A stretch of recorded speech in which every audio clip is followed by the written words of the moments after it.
everyone, thank you so much for watching. I am your YB sir and I welcome you all in today's class.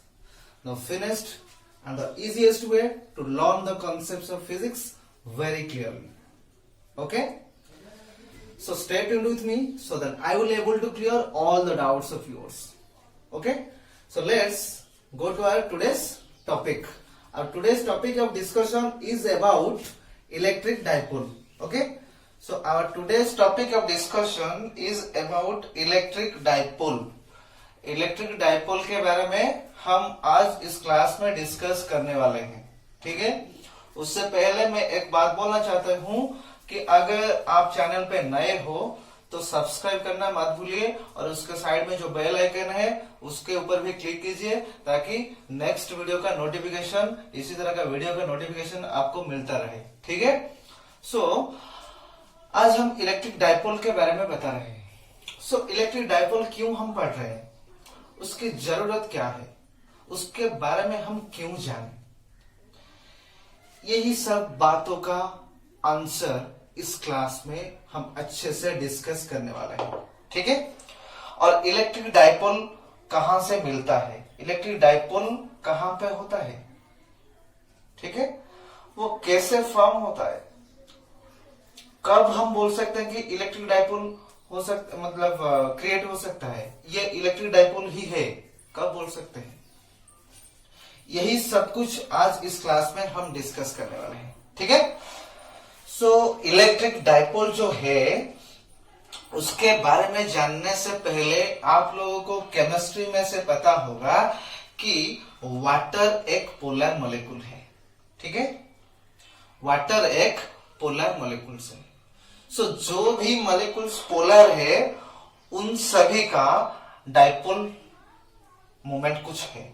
So dipole moment क्या है, वो electric dipole से ही आता है, electric dipole moment. सो electric dipole क्या है वो भी हम पता करेंगे. सो जो वाटर मॉलिक्यूल है आपका, ऐसे फॉर्मेशन होता है कि दो हाइड्रोजन एटम एक ऑक्सीजन एटम के साथ क्या करते हैं, बॉन्ड फॉर्मेशन करते हैं. सो वाटर मॉलिक्यूल के अंदर दो डाइपोल्स होते हैं. वाटर एक पोलर मॉलिक्यूल है, उसके अंदर दो इलेक्ट्रिक डाइपोल्स ही रहते हैं. सो उसी इलेक्ट्रिक डाइपोल के बारे में हम अभी डिस्कस करने वाले हैं. उसी तरह और भी डाइपोल्स हैं, उसी तरह और भी मॉलिक्यूल्स हैं जिसके अंदर भी डाइपोल्स, इलेक्ट्रिक डाइपोल फॉर्मेशन होता है. सो कब जाके इलेक्ट्रिक डाइपोल फॉर्मेशन होता है, ये बोल सकते हैं कि अगर आपके पास दो चार्ज है, वो दोनों चार्ज का मैग्नीट्यूड सेम है पर वो दोनों का साइन ऑपोजिट है. मतलब आपके पास मान लो कि 2 कूलम है और एक -2 कूलम है. ठीक है. सो ये जो दोनों चार्ज मैंने अभी अभी बताया कि -2 कूलम एंड +2 कूलम. सो अगर ये दोनों चार्ज को बहुत ही नजदीक हम रखेंगे, very close to each other हम रखेंगे, तब जाके इलेक्ट्रिक डाइपोल फॉर्मेशन हो सकता है. ओके. तब जाके इलेक्ट्रिक डाइपोल फॉर्मेशन हो सकता है. सो इलेक्ट्रिक डाइपोल हम क्या बोल सकते हैं कि when two equal and opposite charges, when two equal and opposite charges are placed very close to each other, then an electric dipole is formed. When two equal and opposite charges, ये हो गया, ये -q, ये +q, equal and opposite हो गया. When two equal and opposite charges are placed very close to each other, बहुत ही पाखापाखी सेମାନଙ୍କୁ रखिबा हमें. Water molecule कथा जो कहउतिले, वाटर मॉलिक्यूल ले हाइड्रोजन ऑक्सीजन भितर बहुत ही कम समान स्ट्रॉन्ग गैप रहउछि. ओके. सो जतेबेले दीटा इक्वल एंड ऑपोजिट चार्ज को हमें very close to each other रखिबा, सेतेबेले हमें कहि परिबा गोटे इलेक्ट्रिक डाइपोल हमर फॉर्मेशन होउछि बोली. सो डेफिनेशन हमें 1 सेकंड आउथर कहबा, when two equal and opposite charges are placed very close to each other, then an electric dipole is formed. ହେଲା. ताहले हमर -q +q दीटा इक्वल एंड ऑपोजिट चार्ज रहिले तो आमे कहिबा जे ओटे डाइपोल तयारी हबो. ओके. सो डाइपोल फॉर्मेशन होने से क्या होता है कि आपका जो डाइपोल है उनके बीच में आप मान लो कि सेपरेशन 2l है। कितना है? Separation 2l। सो इस पॉइंट से इस पॉइंट तक जो सेपरेशन वो आप बोल सकते हो कि 2l है। दोनों चार्ज में सेपरेशन 2l है, या फिर आप बोल सकते हो कि डाइपोल का जो लेंथ है वो 2l है। Length of the dipole is 2l and O आपका centre of the dipole. Dipole का सेंटर क्या है? O, जो कि O पॉइंट यहां से जितना दूरी पर है, -q से जितना दूरी पर है, +q से उतना ही दूरी पर है। ये आप लिख सकते हो कि A पॉइंट, राइट? ये आप लिख सकते हो कि B पॉइंट। सो AO जितना डिस्टेंस है, OB उतना ही डिस्टेंस है। ये L है तो ये भी L होगा। टोटल डिस्टेंस आपका हो जाएगा 2L। कंप्लीट। ओके, उसके बाद हम बोलेंगे कि अभी अभी हम बोल रहे थे कि इलेक्ट्रिक डाइपोल बाय फॉर्मेशन हो गया। सो वहां से आप कैसे पता लगाओगे कि जो आपका डाइपोल फॉर्मेशन हुआ है वो कितना स्ट्रॉन्ग है, वो उसका स्ट्रेंथ कितना है? जैसे कि इलेक्ट्रिक फील्ड का स्ट्रेंथ के बारे में हम बता रहे थे कि इलेक्ट्रिक फील्ड का स्ट्रेंथ सोर्स चार्ज के आसपास ज्यादा होगा। आप जितना दूरी मतलब जितना डिस्टेंस सोर्स चार्ज से आप जाएंगे उस हिसाब से आपका इंटेंसिटी कम होता चलेगा। So each and every point पे आपका इंटेंसिटी कम होता चलेगा। सो स्ट्रेंथ, इलेक्ट्रिक फील्ड का स्ट्रेंथ आपका कम होता चलेगा। उस हिसाब से ये जो डाइपोल फॉर्मेशन होता है, डाइपोल जो फॉर्मेशन होता है उसका स्ट्रेंथ डाइपोल मोमेंट के ऊपर डिपेंड करता है, जो कि एक फिजिकल क्वांटिटी है जो डिटरमाइन करता है कि इलेक्ट्रिक डाइपोल का डाइपोल मोमेंट कितना है। ठीक है? सो ये बात हमेशा याद रख लो। पोलर मॉलिक्यूल्स के लिए डाइपोल, इलेक्ट्रिक डाइपोल ही आता है और उनका डाइपोल मोमेंट ही आता है। पर नॉन पोलर मॉलिक्यूल्स के लिए डाइपोल फॉर्मेशन नहीं होता है। सो इलेक्ट्रिक डाइपोल फॉर्मेशन नहीं होता है तो डाइपोल मोमेंट उनका नहीं है। So electric dipole moment equal to 0 आता है। किस केस में? नॉन पोलर मॉलिक्यूल्स केस में। ओके, सो ये आपका जो डाइपोल मोमेंट मैं बता रहा था उसका डायरेक्शन -q से +q के तरफ हमेशा होता है, क्योंकि एक वेक्टर क्वांटिटी है। ये कौन है? ये डाइपोल मोमेंट है। किसका? इलेक्ट्रिक डाइपोल का। इलेक्ट्रिक डाइपोल का डाइपोल मोमेंट t है, जो कि -q से +q के तरफ उसका डायरेक्शन हमेशा ही आता है। ये बात आप दिमाग में बैठा लो। इलेक्ट्रिक फील्ड का डायरेक्शन पॉजिटिव से नेगेटिव की तरफ आता है हमेशा, और डाइपोल मोमेंट का डायरेक्शन -q से +q के तरफ हमेशा आता है। उसके बाद हम ये बोलेंगे कि ये दोनों चार्ज को पास करते हुए अगर आप एक लाइन ड्रॉ करोगे, उस लाइन को हम क्या बोलेंगे? उस लाइन को हम बोलेंगे कि वो लाइन है एक्सियल लाइन। वो कौन सा लाइन है? वो एक्सियल या फिर एक्सियल लाइन आप बोल सकते हो। ठीक है? या फिर ओके, एक्सियल लाइन आप बोलो। सो जो लाइन दोनों चार्ज के अंदर गया होगा, उस दोनों चार्ज को पास करके गया होगा, उसी लाइन को हम बोलेंगे कि वो है axial line. Okay, the line joining the two charges of the dipole, okay, is called axial line. And इसी एक्सियल लाइन के ऊपर आप कोई भी पॉइंट ले लो, उस पॉइंट को हम क्या बोलेंगे? उस पॉइंट को बोलेंगे हम कि एंड ऑन पोजीशन। इस पॉइंट पे ले लो, उस पॉइंट, जहां भी एक्सियल लाइन पे कोई भी पॉइंट आप चूज कर लो, उसी पॉइंट को हम बोलेंगे कि एंड ऑन पोजीशन। कौन बोलेंगे? क्या बोलेंगे? एंड ऑन पोजीशन आप बोलेंगे उसी पॉइंट को, एंड ऑन पोजीशन। अगर +q के राइट के तरफ होगा तो आप बोलोगे सर फिर -q के लेफ्ट के तरफ होगा तो उस पॉइंट को क्या बोलेंगे? ये टोटल इंटर लाइन तो एक्सियल लाइन हो गया। -q के लेफ्ट में जो भी पॉइंट आप चूज करोगे, उस पॉइंट को आप ले सकते हो कि यहां पे सपोज एक पॉइंट चूज किया आप, उस पॉइंट को आप बोल सकते हो कि एंड ऑफ पोजीशन। क्या? End of position. So any point on axial line will called as end on position और end of position। हो गया, कंप्लीट हो गया। उसके बाद हम बताएंगे कि अगर कोई भी लाइन सेंटर को पास करता हुआ गया होगा और एक्सियल लाइन को परपेंडिकुलर होता हुआ नजर आ रहा है तो उस लाइन को हम क्या बोलेंगे? The line passing through the centre of the dipole and perpendicular, मतलब 90 डिग्री हो रहा होगा, perpendicular to the axial line is known as equatorial line. So ये आपका क्या होगा? इक्वेटोरियल लाइन होगा, परपेंडिकुलर हो रहा है। ओके, सो ये आपका कौन सा लाइन है? Equatorial line. Okay, so equatorial line क्या है? The line passing through the centre of the electric dipole and perpendicular to the axial line is known as equatorial line. हो गया। उसके बाद इसी तरह बोलेंगे कि एक्सियल, यहाँ पे बोल रहे थे कि एक्सियल लाइन पे जो भी पॉइंट आप ले लो उस पॉइंट को एंड ऑन पोजीशन बोल रहे थे। उसी तरह इक्वेटोरियल लाइन पे जो भी आप पॉइंट चूज करोगे उस पॉइंट को हम क्या बोलेंगे कि ऊपर की तरफ जो भी पॉइंट होगा उस पॉइंट को यहाँ पे जहां पे भी आप इक्वेटोरियल लाइन पे कोई भी पॉइंट चूज करोगे उस पॉइंट को हम बोलेंगे कि ब्रॉड साइड ऑन पोजीशन। क्या बोलेंगे? Broad side on position, broad side on position उसको बोलेंगे। ठीक है।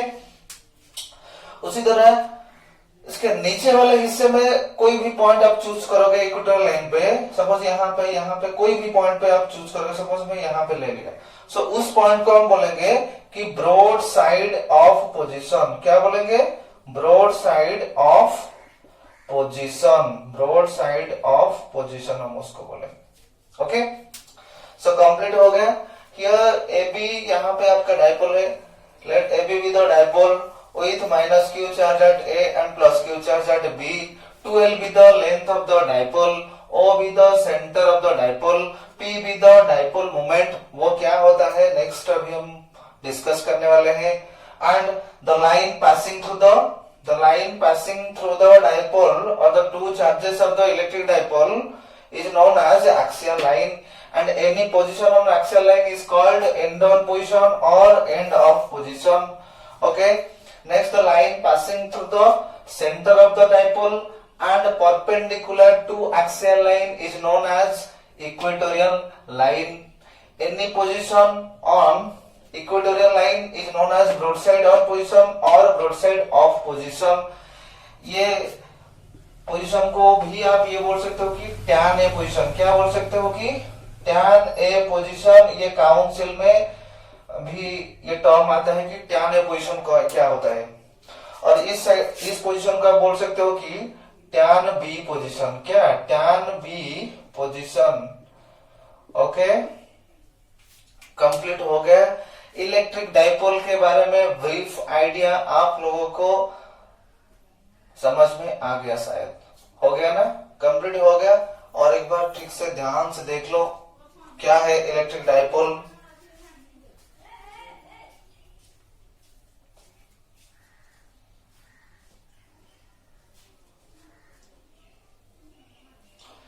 हो गया कंप्लीट। ओके, अभी हम बताएंगे कि इलेक्ट्रिक डाइपोल का स्ट्रेंथ जो है वो क्या है। वो है डाइपोल मोमेंट। इलेक्ट्रिक डाइपोल का स्ट्रेंथ है क्या? इलेक्ट्रिक डाइपोल मोमेंट, जो कि पी वेक्टर हम अभी बोल रहे थे कि P vector is known as what? Electric dipole moment. Electric dipole moment P vector वो क्या होता है? वो product of, it is the product of magnitude of either charge and product of magnitude of either charge and length of the dipole। Okay, देखो यहाँ पे minus Q है, यहाँ पे प्लस क्यू है। माइनस क्यू का मैग्नीट्यूड क्यू है, plus Q का मैग्नीट्यूड भी क्यू है। So magnitude of either charge and length of the dipole, ये प्रोडक्ट को हम बोलेंगे कि वो जो फिजिकल क्वांटिटी है वो डाइपोल मोमेंट है। ये आपका वेक्टर फॉर्म है। या फिर आप ये लिख सकते हो कि Q इंटू 2L एलोंग ये डायरेक्शन पार्ट आ गया, एलोंग OB, फ्रॉम या फिर ये लिख सकते हो कि फ्रॉम A टू B, और लिख सकते हो कि फ्रॉम -Q टू +Q। हो गया, ये कंप्लीट आपका हो गया। इसको हम बोलेंगे कि ये वेक्टर फॉर्म है। क्या है? Vector form of what? Electric dipole moment. Dipole moment का ये वेक्टर फॉर्म है। आप ये लिख सकते हो कि P के ऊपर वेक्टर आप दोगे, उसके बाद Q इंटू 2L वेक्टर, उसके बाद या फिर आप ये लिखोगे कि Q इंटू 2L, यहाँ पे वेक्टर नहीं है तो ये मैग्नीट्यूड हो गया। वेक्टर के लिए डायरेक्शन चाहिए, डायरेक्शन के लिए फ्रॉम A टू B आप लिख सकते हो कि, या फिर फ्रॉम -Q टू +Q ये भी लिख सकते हो। ये हो गया डायपोल मोमेंट का वेक्टर फॉर्म। स्केलर फॉर्म पे आप लिखना चाहते हो तो P इक्वल टू 2QL, ये सिंपल आप लिख सकते हो। ये इक्वेशन 2 स्केलर फॉर्म है। स्केलर फॉर्म कंप्लीट हो गया। सो इसका डेफिनेशन अभी हम क्या बोले कि it is the product of magnitude of either charge and length of the dipole. It is means electric dipole moment. Electric dipole moment of an electric dipole is the product of magnitude of either charge and length of the dipole. Complete हो गया, ये definition part हो गया। उसके बाद equation भी हम यहाँ पे लिख लिए हैं। उसके बाद इक्वेशन हो गया unit and dimension. Unit and dimension क्या आएगा ये आप नोट डाउन कर सकते हो मेरे लिखने से पहले। कैसे?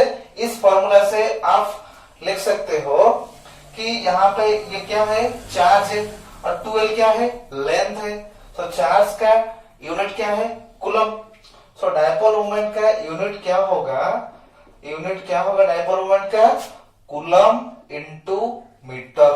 लेंथ का यूनिट क्या है? ऐसा यूनिट मीटर, एंड चार्ज का coulomb. So coulomb into metre, ये आपका एसआई यूनिट है।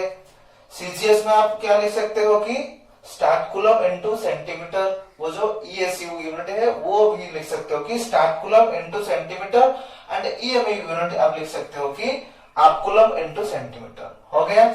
उसके बाद ये आपका सिंपल एसआई यूनिट है, राइट। सो डायमेंशंस क्या आएगा? डायपोल मोमेंट का डायमेंशन क्या आएगा? चार्ज का डायमेंशन क्या है? 8। आपको याद है ना, चार्ज का डायमेंशन क्या है? 8। सो Q इंटू 2L का डायमेंशन क्या होगा? डायपोल मोमेंट का ये मोमेंटम, सिंपल ये मोमेंटम मत समझना। फर्स्ट ईयर में P इज मोमेंटम, बट यहाँ पे P is the dipole moment. Okay, so Q का आ गया 8 एंड L का L। ओके, हो गया। सो फाइनली क्या आएगा? A1 T1 L1। ओके, और M0 भी आप लिख सकते हो। So finally L1 A1 T1 आपका डायमेंशन हो गया किसका? इलेक्ट्रिक डायपोल मोमेंट का। कंप्लीट हो गया डेफिनेशन, उसके बाद equation, next unit, finally dimensions.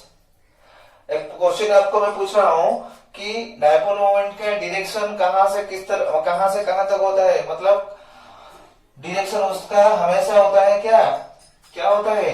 -Q से +Q के तरफ आता है। ओके, तो डायपोल मोमेंट का direction is always from -Q to +Q। Complete हो गया। ओके, नेक्स्ट अभी हम एक लंग क्वेश्चन डिस्कशन करने वाले हैं। वो 5 मार्क का भी आ सकता है। Very very important question.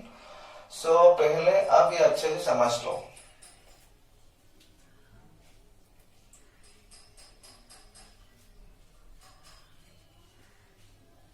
हो गया? ओके, सो अभी हम क्या करेंगे कि अगर इलेक्ट्रिक डायपोल आपके पास है, सो उनके अंदर चार्ज क्या है? -Q and +Q। अगर आपको पूछा जाएगा कि डायपोल का टोटल चार्ज कितना होगा? टोटल चार्ज -Q है और एक +Q है। सो आप उसको स्केलर के हिसाब से ऐड करेंगे। -Q +Q कितना आ जाएगा? 0।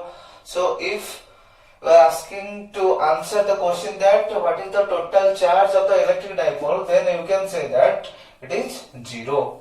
Okay. Okay. Next क्या है? You will have to find out electric field intensity. Electric field intensity.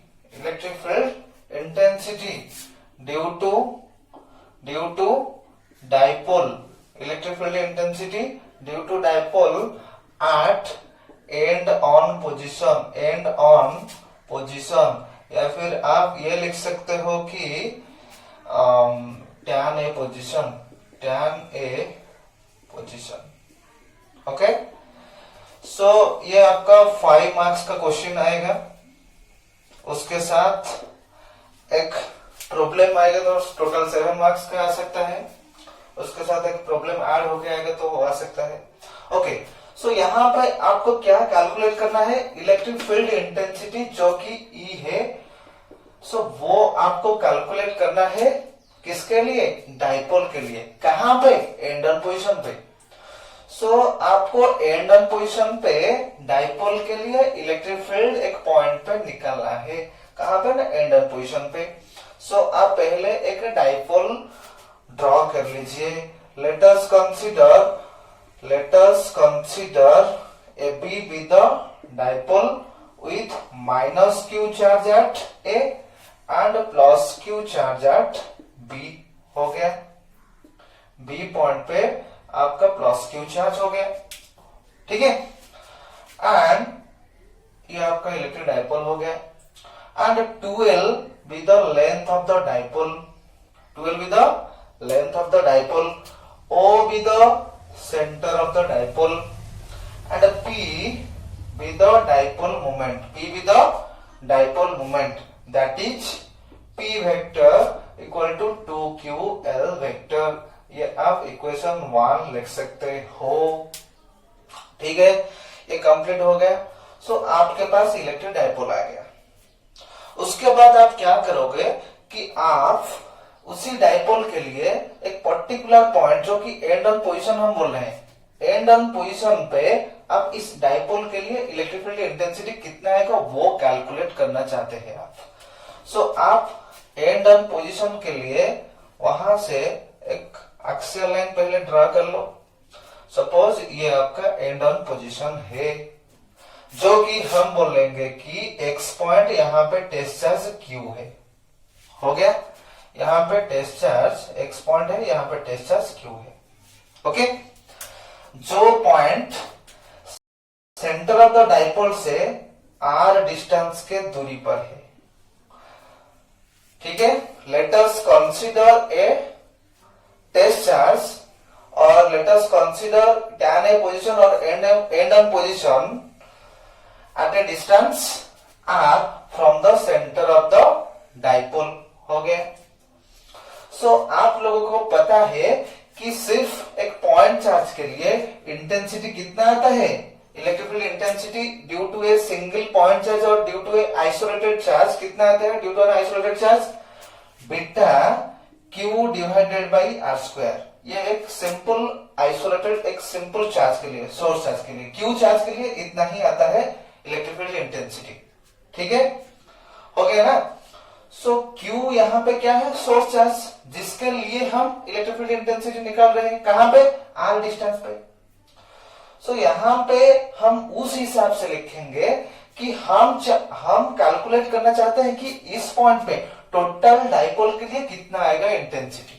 सो पहले हम क्या करेंगे कि प्लस Q के लिए यहाँ पे कितना इंटेंसिटी आ रहा है वो निकालेंगे. उसके बाद माइनस Q के लिए उस पॉइंट पे कितना इलेक्ट्रिक फील्ड इंटेंसिटी आ रहा है वो निकालेंगे. उसके बाद ये दोनों वेक्टर को हम ऐड करेंगे. क्या करेंगे? ऐड करेंगे. ठीक है. सो पहले हम देखेंगे कि प्लस Q के लिए इस पॉइंट पे इंटेंसिटी कितना आ रहा है और किस तरफ आ रहा है. ठीक है. सो x पॉइंट पे electric field intensity eight x due two plus Q charge at B किस तरफ आएगा? यहाँ पे प्लस है, यहाँ पे भी प्लस Q चार्ज है. इस पॉइंट पे हम निकल रहे हैं. तो ये टेस्ट चार्ज हो गया, ये उसके लिए सोर्स हो गया. तो सोर्स चार्ज टेस्ट चार्ज को क्या करेगा? रिपेल करेगा, सो इंटेंसिटी का डायरेक्शन इस तरफ आएगा। सो ये आपका हो जाएगा electric field intensity at X due to B. So ये हो गया इंटेंसिटी का डायरेक्शन, कितना ये हो गया डायरेक्शन, और उसका मैग्नीट्यूड कितना आएगा, E at X due to B. अगर आप मैग्नीट्यूड के साथ डायरेक्शन लिखेंगे तो क्या आएगा, so beta Q divided bye उनके बीच का डिस्टेंस, बी और एक्स के बीच में डिस्टेंस कितना है, उसको डिस्टेंस कैलकुलेट करने के लिए आप पहले ये देख लो कि टोटल आर है, यहां से यहां तक एल हो गया, यहां से यहां तक एल है, और ये भी आपका एल है। So O X is R, O B is L, so B X is how much R minus L. तो यहां पर लिख सकते हो कि आर माइनस एल क्या होल स्क्वायर। ये आपका मैग्नीट्यूड पार्ट हो गया। डायरेक्शन के लिए क्या लिखेंगे कि अलोंग बी एक्स, इस तरफ आ रहा है ना राइट की तरफ, सो अलोंग बी एक्स आप लिख सकते हो।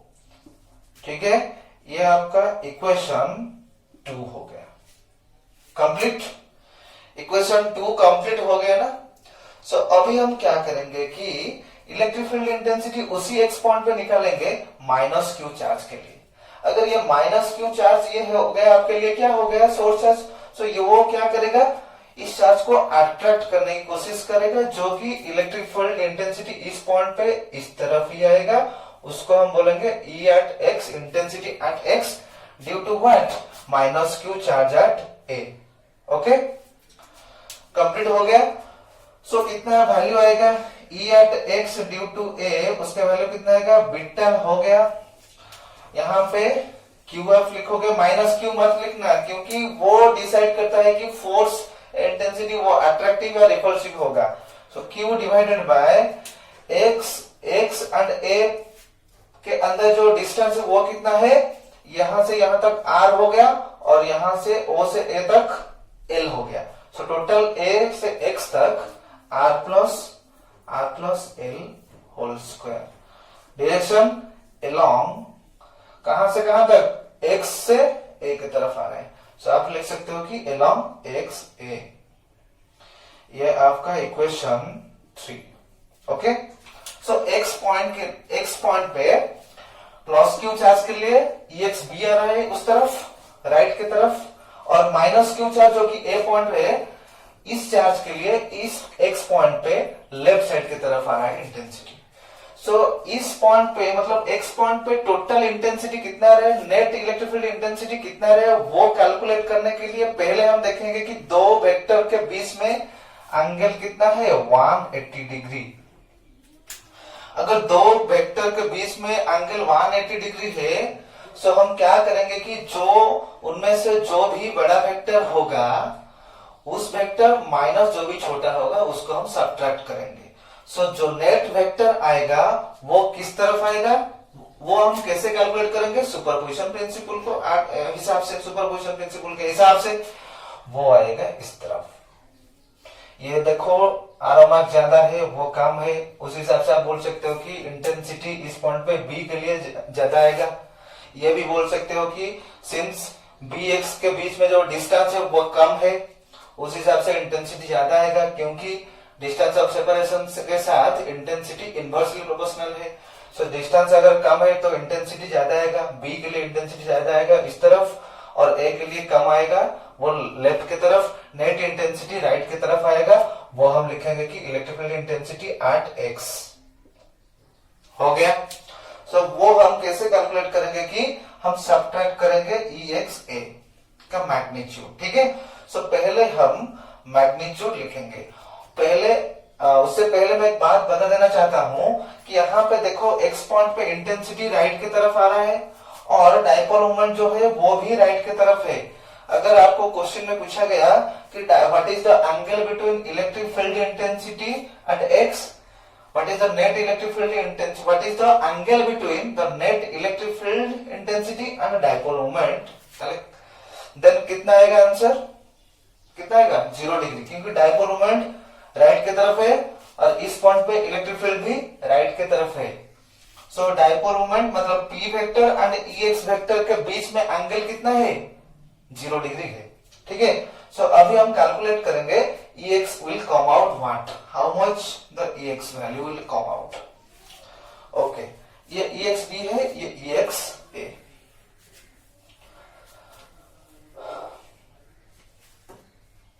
तो हम कैसे लिखेंगे कि ई एट एक्स, इसको मैग्नीट्यूड ही लिखना है। फाइनल एक्सप्रेशन में हम डायरेक्शन लिखेंगे। सो मैग्नीट्यूड कितना आएगा, ई एक्स बी का मैग्नीट्यूड माइनस ई एक्स ए का मैग्नीट्यूड, ये है ई एक्स का मैग्नीट्यूड। ठीक है, तो E X B is how much, beta Q divided by R minus L whole square minus beta Q divided by R plus L whole square. ठीक है, यहां से आप क्या कॉमन ले सकते हो कि बीटा क्यू आप कॉमन लोगे तो 1 by R minus L whole square minus 1 by R plus L whole square आपके पास रह जाएगा। ठीक है, यहां तक कंप्लीट हो गया। ओके, सो इसका फॉर्मूला क्या होगा, पहले हम क्या करेंगे कि इसका एलसीएम निकालेंगे। क्या करेंगे, एलसीएम निकालेंगे। सो क्या आएगा, बीटा क्यू आपके पास रह गया, उसके बाद हो गया R minus L whole square R plus L whole square, ये आपका एलसीएम आ गया। ऊपर की तरफ आपका आ जाएगा R plus L whole square minus R minus L whole square. यहाँ पे आप देख सकते हो कि a plus B whole square minus a minus B whole square, उसका फॉर्मूला कितना आएगा, या फिर आप उसको कैलकुलेट करके भी लिख सकते हो। कितना आएगा कि बीटा क्यू रह गया, इसका वैल्यू आएगा R square plus L square plus 2rl minus R square plus L square होना था, पर यहाँ पे माइनस है, so minus L square, minus 2rl होने वाला था बट यहाँ पे माइनस है तो प्लस 2rl आ जाएगा, divided by a minus B whole square whole into a plus B whole square. ये आप क्या लिख सकते हो कि a square minus B square. हो गया, कंप्लीट हो गया। So R square minus R square, ये दोनों R square minus L square दोनों ये कैंसिल हो गए, तो सिर्फ आपके पास रह जाएगा 2rl plus 2rl is how much, 4rl। So beta q 4rl divided by r square minus l square whole square। Okay, so यहां से आप ये लिख सकते हो कि 2 बीटा q आपके पास रह गया, यहां पे और एक 2 भी बचा गया। ओके, डिवाइडेड बाय आप ये लिख सकते हो कि r square minus L square whole square. ठीक है, so final electric field intensity जो एक्स पॉइंट पे उसका मैग्नीट्यूड कितना आएगा, उसका मैग्नीट्यूड आएगा, ये देख लो q into 2l is how much, dipole moment, so that will we can write what, p, so 2 beta p divided by r square minus l square whole square। ठीक है, ये आपका स्केलर फॉर्म हो गया। अब उसको वेक्टर फॉर्म पे लिखोगे तो क्या लिखोगे कि ये पहले आप अच्छे से देख लो, ये आपका इक्वेशन 4 हो गया। ठीक है, ये इक्वेशन 4 हो गया। उसके बाद हम क्या लिखेंगे, उसके बाद हम ये लिख सकते हैं कि electric field intensity at X vector form पे कितना आएगा कि 2 beta P vector divided by R square minus L square whole square, ये आप लिख सकते हो, इक्वेशन 5 ये दे सकते हो। या फिर आप ये भी लिख सकते हो कि electric field intensity X point पे क्या आ रहा है कि 2 beta P by R square minus L square whole square. ठीक है, डायरेक्शन के लिए मैग्नीट्यूड पार्ट हो गया, डायरेक्शन के लिए आप ये लिखोगे कि अलोंग डाइपोल वो जो इलेक्ट्रिक फील्ड इंटेंसिटी किस तरफ आ रहा था, O से x के तरफ, सो आप ये लिख सकते हो कि अलोंग OX या फिर अलोंग BX भी आप लिख सकते हो। अगर अलोंग लिख रहे हो तो इसके ऊपर वेक्टर मत देना, अगर इसके ऊपर वेक्टर आप दे रहे हो तो अलोंग भी मत लिखना। ये दोनों में से कोई एक चूज करना। यहाँ पे वेक्टर है तो यहाँ पे कुछ मत लिखना, एलएम लिख रहे हो तो बी वेक्टर मत देना। ये कंप्लीट हो गया, क्लियर हो गया। ओके, सो ये आपका इक्वेशन 6 हो गया। ठीक है, उसके बाद हम एक छोटा सा स्टार मार्क देंगे और उसके बाद क्या बोलेंगे कि आपके पास जो डाइपोल है वो आउटसाइड के डिस्टेंस के बराबर नहीं होगा, मतलब बहुत ही छोटा होगा। क्या है कि आप लिखोगे कि फॉर शॉर्ट डाइपोल या फिर फॉर आइडियल डाइपोल। क्या होगा? Ideal dipole. शॉर्ट डाइपोल और आइडियल डाइपोल के लिए आपका जो आर है वो ज्यादा हो जाएगा in compare to length of the dipole. So आप क्या लिख सकते हो कि for short dipole 2L is very very less than R, या फिर ये लिख सकते हो कि L is very very less than R। Okay, so ये इक्वेशन 5 से हम क्या लिख सकते हैं कि L is very very less than R। सो जहां पे L और R दोनों एक साथ होगा, सो उस टाइम आप L को नेग्लेक्ट कर सकते हो। सो यहां क्या मिला हमको? L can be neglected. कब नेग्लेक्ट कर सकते हो? कि L और R दोनों मौजूद होगा, प्रेजेंट होगा तो। सो E8x will how much? 2 beta P vector divided bye ये L और R दोनों है। सो यहां से आप क्या कर सकते हो? यहां से आप एक छोटा सा मिस्टेक है शायद, क्योंकि उस एक्सप्रेशन में से R मिसिंग है। एक्चुअली यहाँ पे एक R मिसिंग है, यहाँ पे R मिसिंग है। ठीक है, यहाँ पे R आएगा एक्चुअली। सो P इंटू R है डिवाइडेड बाय ये L स्क्वायर अगर नेग्लेक्ट करेंगे, क्यों? शॉर्ट डाइपोल के लिए L is very very less than R। So L को हम नेग्लेक्ट कर सकते हैं, टोटल नेग्लेक्ट कर देंगे तो R square whole square is how much? R fourth. So आपका आ जाएगा R फोर्थ। फाइनली आप लिखोगे कि EX will come out 2 beta P vector divided bye R cube. ये आपका final expression for ideal dipole और शॉर्ट डाइपोल, कुछ भी आप लिख सकते हो। और प्रॉब्लम में, ज्यादातर प्रॉब्लम में शॉर्ट डाइपोल यूज होता है। ये फॉर्मूला आप हमेशा यूज करना, ये फॉर्मूला को हमेशा आप याद रखना। कंप्लीट हो गया। सो आज के लिए वैसे उतना ही। नेक्स्ट क्लास में हम ब्रॉडसाइड एंड पोजीशन के बारे में डिस्कस करेंगे और एनी पोजीशन के बारे में भी डिस्कस करेंगे। सो आज के लिए बस उतना ही। और ये क्लास आपको कैसा लगा मुझे कमेंट में कमेंट कीजिए, और एक बात, आप चैनल को सब्सक्राइब करना मत भूलिए। सो आज के लिए बस उतना ही। Thank you very much.